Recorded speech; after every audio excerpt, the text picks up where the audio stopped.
자, 안녕하세요. 2월 21일 주식 정리해드리는 주정남. 오늘도 시장 정리부터 먼저 시작해 보도록 하겠습니다. 자, 들어가기 전에 구독과 좋아요 한번 눌러주시고요. 뉴욕 증시부터 보도록 하겠습니다. 자, 일단 제일 먼저 뉴욕 증시는 엔비디아의 실적 발표를 하루 앞두고 요즘에 계속 올라갔잖아요. 그러다 보니까 경계심이 조금 커지다 보니 고점에 대한 부담감으로 엮여 들어가가지고 이 엔비디아의 주가가 쭉 빠지게 되었고요. 아무래도 덩치가 크다 보니까 증시 전체에 악영향을 미쳐서 하락을 이끌었다. 이렇게 보시면 될 것 같습니다. 근데 요즘에 나오는 내용이 좋았는데 왜 엔비디아가 문제가 될 수 있는 거냐라는 걸 조금만 설명을 드리면 지금 뭐 AI 쪽 관련해가지고 워낙 커지다 보니까 반도체 수요도 급증하는 모습이 보여지게 되었죠. 그래가지고 실적이 높아질 것이다 보니 누군가는 여기에 대해서 뭐 천불까지 갈 것이다 등등의 얘기가 들려오게 되었습니다. 근데 실적을 딱 깠는데 예상했던 것만큼 안 나오게 된다면 사람들이 어떻게 될까요? 성장성이 좋은 건 알겠는데 우리가 기대했던 그만큼은 아니네. 그러면 이제 가격의 재조정이 이루어질 수밖에 없는 것이고, 그랬을 때 하락이 나올 수 있으니까 사람들이 좀 겁을 내는 겁니다. 혹시나 하는 심정이 있다 보니. 근데 만약에 예상했던 것 그대로나 아니면 그 이상 좋은 모습이 보여지게 된다면, 어, 괜한 걱정이었네. 예, 이렇게 생각하는 사람들이 많아지게 될 것이고요. 그럼 지금 빠진 부분도 빠르게 회복하고 이게 증시에 전체적으로 긍정적인 영향을 미칠 수도 있기 때문에 이거는 까진 다음에도 어느 정도 방향성을 잡아가시면 될 것 같습니다. 당연히 엔비디아는 현재 전 세계 반도체 대장이기 때문에 한국도 삼성 하이닉스 반도체 소부장 관련해가지고 영향을 많이 받을 수밖에 없겠죠. 그래서 일단 이 부분이 지금 가장 큰 이슈이며 한국도 여기에 영향을 피해가지 못한다 정도로만 생각을 하시면서 맞춰가시면 되겠습니다. 자, 이런 상황 속에서 지금 페드의 금리 인하에 대한 기대감, 이러한 내용이 계속 나오고 있는데 어떻게 되고 있다? 이전보다 악화되는 모습이 보여지고 있다. 왜? 물가지표가 쉽게 안 잡히고 있거든요.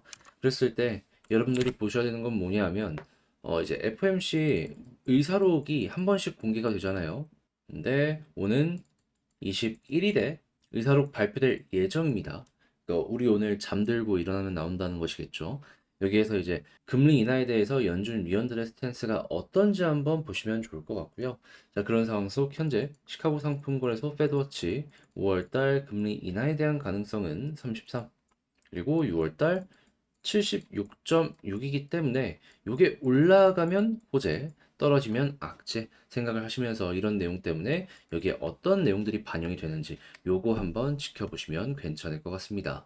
하지만 이것도 그렇게 오래 걸리지는 않을 것으로 생각이 드는 이유는 뭐냐면 지금 경기 선행지표가 나왔는데 지금 0.4 정도 하락한 102.7을 기록했거든요. 근데 단기적으로는 이런 금리 인하에 대한 요 관련해가지고 코멘트가 굉장히 큰 영향을 미칠 수 있다라고 하면은 중장기적으로 놓고 봤을 때에는 현재 이 부분을 좀 엮어서 보잖아요. 그러면 올해 2분기, 3분기 실질 미국의 GDP 성장률은 0 수준으로 둔화할 것으로 보여진다라고 이야기가 들려오고 있습니다. 고금리를 유지할 수 있는 가장 근본적인 핵심은 역시나 경기가 좋기 때문이잖아요. 체력이 버틴다. 근데 이런 모습 보여주게 된다면 어떻게 될까요? 경기가 좋아? 아니지, 이제는. 끝났구나. 그러면 이것도 어떻게 보면 금리 인하를 굉장히 자극 줄 수 있는 내용이다라고 생각을 할 수 있는 것이고, 그래서 좀 안 좋은 내용이 나오더라도 6월달 가능성이 계속해서 강하게 버티는 것이 아닌가 생각을 할 수 있을 것 같고, 설령 6월이 아니라고 하더라도 7월 그 이후 이거는 금방이다라고 여러분들이 얼추 예상을 해보시면 좋을 것 같습니다. 6월 전이 조금 지루하고 긴 거지 그 이유는 순식간에 딱딱딱 진행이 될 수가 있다라는 거죠. 자, 그래서 일단 딱 1분기, 2분기까지가 좀 많이 지루한 시점이 올 수 있다 정도로만 생각을 하면서 보시고 그 다음부터는 정말 마음 편히 봐도 될 것 같습니다. 자, 그런 상황 속에서 지금 중국에서도 되게 좋은 내용들이 많이 들려오고 있어요. 사실상 기준금리인 LPR 5년물의 이 금리를 25bp 인하하게 되었습니다. 부동산을 살리기 위함이다라고 하는데 지금 중국의 부동산 이것 때문에 소비가 많이 줄어드는 모습이 보여지게 되었잖아요. 이게 효과를 조금이라도 보여주게 된다면 중국의 소비 자체도 다시 한번 올라갈 가능성이 높겠죠. 그러면 한국 수혜 받는다 생각하시고요. 자, 그리고 제 채권을 꾸준하게 봐라라고 설명을 드렸는데 지금 채권 저점에서 매집되는 모습이 지금은 중국 때문이다라고 하긴 하지만 확실하게 보여주고 있습니다. 그럼 향후에 금리 인하에 대한 부분이랑 중국 쪽까지 이렇게 돈을 넣어주는 모습이 보여지게 된다면 우리가 생각할 수 있는 건 뭘까요? 지금이 바닥이다. 빠질 거 많이 없다. 자, 그래서 이러한 부분들도 나름 괜찮게 현재 흘러가고 있다라고 생각을 하시면 될 것 같습니다. 자, 그런 상황에서 현재 국제유가는 WTI 78.18달러로 마이너스 1.28% 하락했는데 최근에 워낙 많이 올라갔어가지고 이거는 좀 더 빠져야 된다. 일단 이걸로는 만족 못한다 말씀드리고요. 채권은 방금 봤던 것처럼 강세고 달러는 약세고요. 금 가격은 상승 마감하게 되었습니다. 달러 약세, 채권 강세, 요게 우리가 기다리는 최고의 포지션이니 요거 꾸준하게 이어지는지도 살펴보시면 좋겠네요.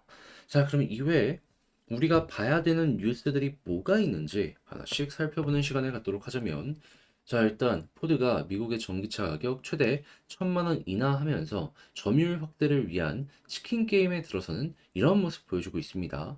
근데 당연히 이렇게 완성차의 가격을 뺀다라고 하면은 이 안에 들어가는 부품 같은 경우에도 가격 인하를 시켜야 될 수밖에 없을 거 아니에요.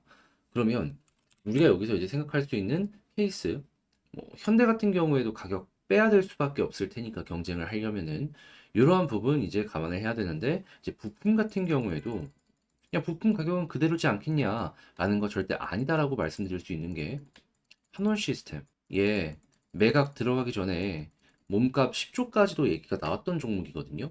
근데 왜 지금 안 좋냐면은 이전보다 부품 생산량이 줄어들었냐? 아니에요. 생산량 더욱더 많이 늘어나고 있습니다. 점유율도 확실하게 전 세계 3분의 1 정도를 유지하고 있는 걸로 보여주고 있어요. 근데 문제는 이 완성차 업계에서요. 부품을 많이 받으니까 단가 인하 압력을 꾸준하게 줍니다. 근데 이걸 안 들어주기에는 경쟁자가 확실하게 있기 때문에 손을 놓고 있을 수도 없어요. 그러니까 생산 이 개수 자체는 늘어나는데 단가가 줄어들어 영업 마진 줄어드네. 그러다 보니까는 실적 빠진다. 매출은 늘어나는데 돈은 못 번다. 그게 한계로 보여지는 겁니다. 그러면 배터리 같은 경우에도 지금은 조금 이제 고가격을 유지할 수 있다라고 하더라도 지금 LFP나 여러 가지가 계속 침투하는 모습이 보여지고 있잖아요. 그러면 어찌 된다? 가격 인하에 대해서 이 압박은 계속 들어올 수밖에 없을 것이고 그거는 수요와 공급적인 부분으로 놓고 봤을 때 지금같이 공급은 늘어나고 있는데 수요가 줄어들고 있는 입장에서는 끌려갈 수밖에 없을 것이다. 그러면 한 1에서 2년 정도는 한동안 조금 머리가 복잡할 수도 있을 것 같네요. 그래서 전기차 같은 경우에는 좋긴 합니다. 한, 네, 3, 4년 뒤를 생각하고 투자를 해야 되지. 지금 당장 올해를 생각하면은 좀 많이 아쉬울 수도 있을 거다.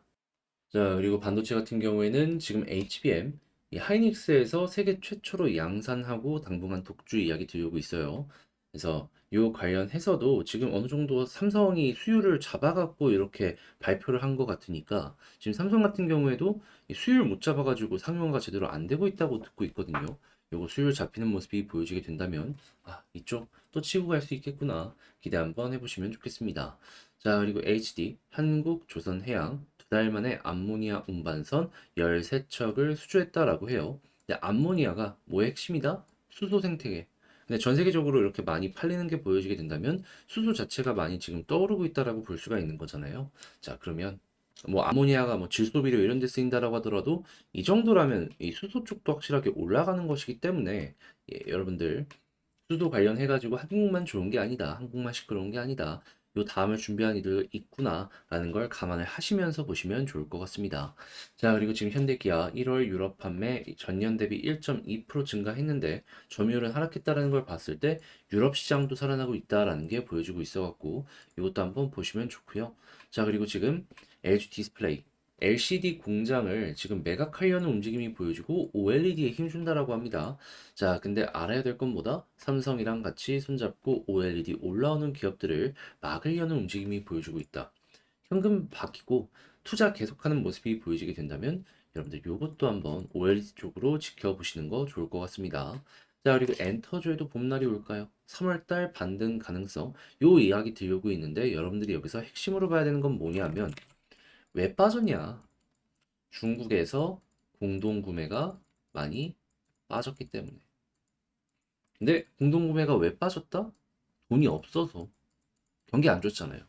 자, 그러면 중국 쪽에서 실제로 아까 말씀드린 이러한 내용들로 인해서 살아나는 모습이 보여지게 된다면 그때는 더 올라온다라고 보시면 될 것 같습니다.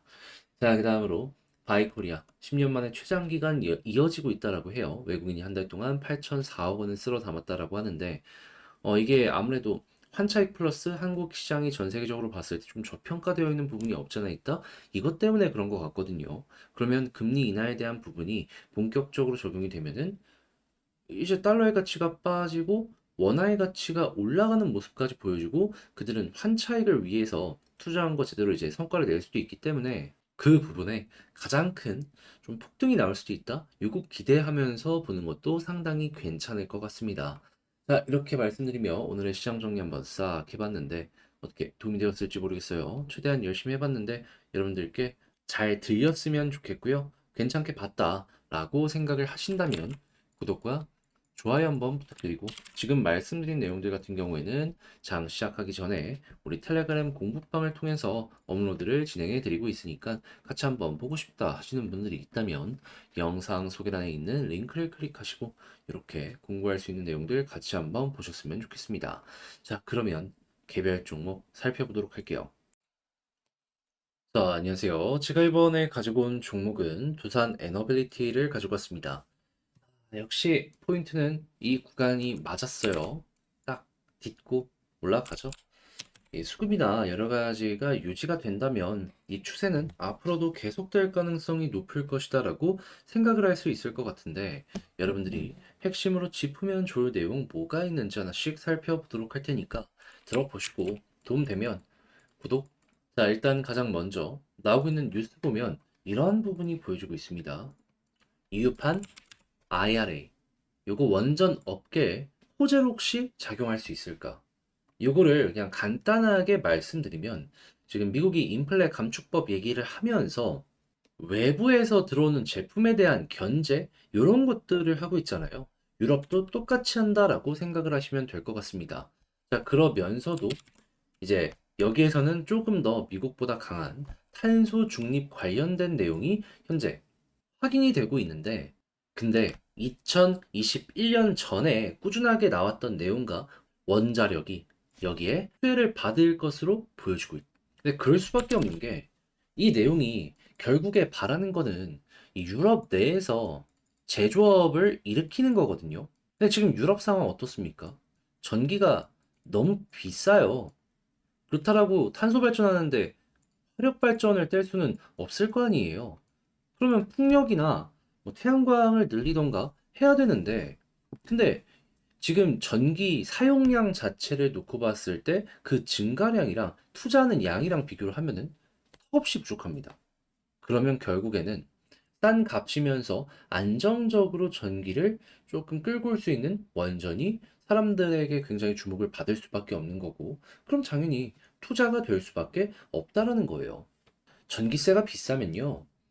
기본적으로 제조업의 가장 기본인 뭐 철이나 알루미늄 이런 것들의 생산 단가도 훌쩍 높아지고 그런 다른 대륙의 제품들과 경쟁을 하면은 아니 바닥부터 비싼데 가격적으로 어떻게 이길 수 있습니까? 혁신적인 제품이 아니라면 이게 결국에 그러면 두산 입장에선 돈이라는 거죠 뭐. 그리고 여기서 얘기하는 뭐 2차 전지나 풍력이나 태양광 같은 경우에는 뭐 해상 풍력 쪽으로는 엮이는 게 있을 수 있다라고 하더라도 솔직히 두산이 해상 풍력을 유럽에 수출하고 있진 않으니까 그러면은 원전 쪽 좋은 것만 쏙 빼올 수 있을 것이다라고도 생각을 할 수 있고요. 자, 그러면 원전이 이렇게 잘 커지는 모습이 보여지게 된다면 우리가 여기서 하나 더 생각할 수 있는 거 원전은 뭐랑 엮여 들어가고 있다? 남는 전기 보관해야 될 거 아니에요.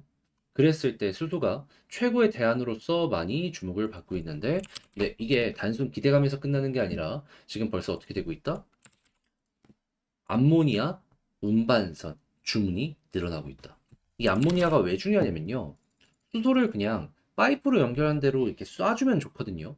근데 모든 지역에 파이프로 다 연결할 수는 없을 거 아니에요. 그걸 이제 암모니아로 보관해서 운반합니다. 그런 다음에 이제 화학 반응을 일으켜가지고 수소로 바꾸면 대략 한 70%의 수소가 나온다라고 해요.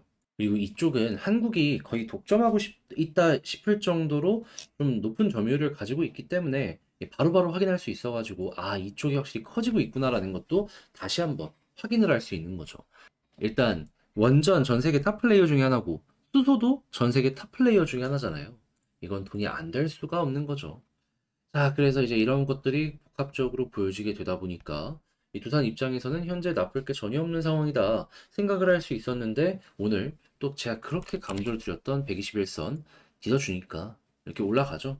자, 그랬을 때 현재 수급도 한번 놓고 보도록 하자면 외국인 이를 매수를 꾸준하게 넣어주는 거 따라하기만 하더라도 최소한 손해볼 일은 없다니까요. 자, 그러면 이제 오늘처럼 기관이 몇 번 더 매수를 더해주는 모습이 보여지게 된다면 이 외국인이랑 함께 양봉을 만들어 간다라고 생각을 하시면 될 것 같고요.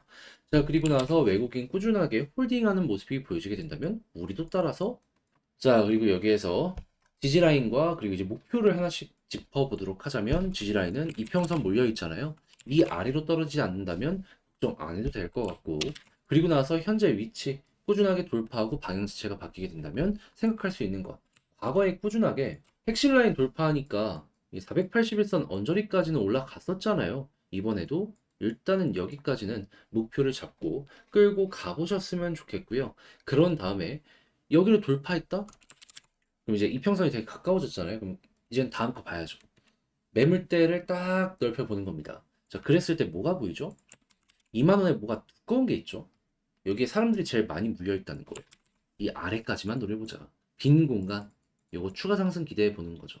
여기는 소화하기 위해선 시간이 많이 걸릴 수밖에 없을 거예요. 이 아래쪽은 차근차근 쌓아가고 있는 거기 때문에 그렇게까지 크게 걱정할 필요는 없을 것 같고.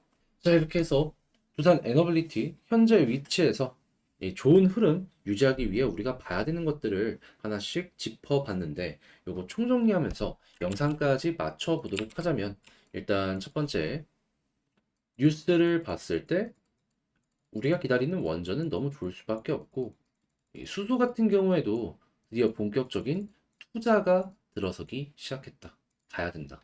두 번째, 현재 수급을 봤을 때 역시나 1순위는 외국인이지만 기관 더해지게 된다면 이때부터 한 번 더 이렇게 올라가는 거 노려봐도 되고 그리고 지지라인은 이평선 이렇게 몰려있는데 가장 마지막에 21선이에요. 여기 보시면 되고 그리고 나서 올라갔을 때 1차 목표는 481선이며 뚫으면 2만원 아래까지 보자. 그 이상도 노려볼 수 있긴 하지만 그건 그때 가서 다시 한번 분석해보는 걸로 제 영상 꾸준하게 찍으니까 여러분들 시청해 주시면서 그때 또 한번 저희와 공유해 봤으면 좋겠습니다. 자, 이렇게 해서 두산 에너빌리티 지금 여러분들이 보면 좋을 내용들 하나씩 전부 짚어봤는데 어떻게 도움이 되었을지 모르겠어요. 잘 보았다라고 생각을 하신다면 구독과 좋아요 한번 꾹 눌러주시고요. 저는 다음에 더 좋은 영상으로 인사드리겠다라고 말씀드리며 이상 주식 정리해드리는 주정남이었습니다. 끝까지 시청해 주셔서 감사드립니다.